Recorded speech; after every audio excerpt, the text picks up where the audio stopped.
Hello, in this tutorial I'll show you how to download a song on YouTube Music. Now the first thing I'd like you to do is to launch a YouTube Music application, which of course I've done right here. Now the next thing you'd like to do is install the app. If you do not know how to install the app, I'm going to show you how to do that. So where can you get YouTube Music from?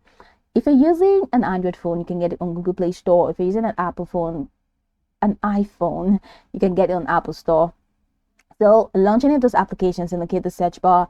In the search bar, type YouTube Music and follow through the on-screen instructions to install. Now, after installing, it's going to take you right into the sign-in page.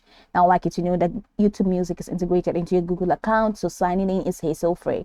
Now, once you sign in, it's going to take you right into this fantastic homepage with an amazing user interface, I must say. So once you get in here, you can now explore a lot of features to have an exciting time on YouTube Music. So now that here, let's quickly hop into today's text, and that is how to download a song on YouTube Music.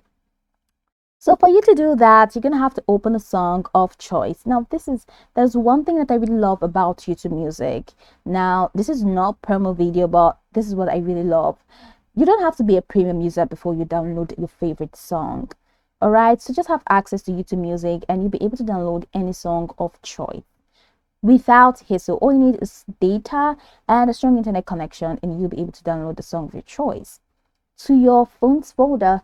So let's say I have checked the song. All right, I've opened the song. So swipe left and you have this icon among all tabs that says download. So click on download and it's going to take you to a process where you can download this song. The second way to do that is to click on the three dots menu. All right, at the top right corner of your screen, you have those options which include start radio, add to queue, save to library, download. So go ahead and click on download, and once you click on download, you see that the song will be downloaded. So this is pretty much the process. You can go over this tutorial from top to bottom again. Once you're done, you'll be good to go. I hope this tutorial helped you search.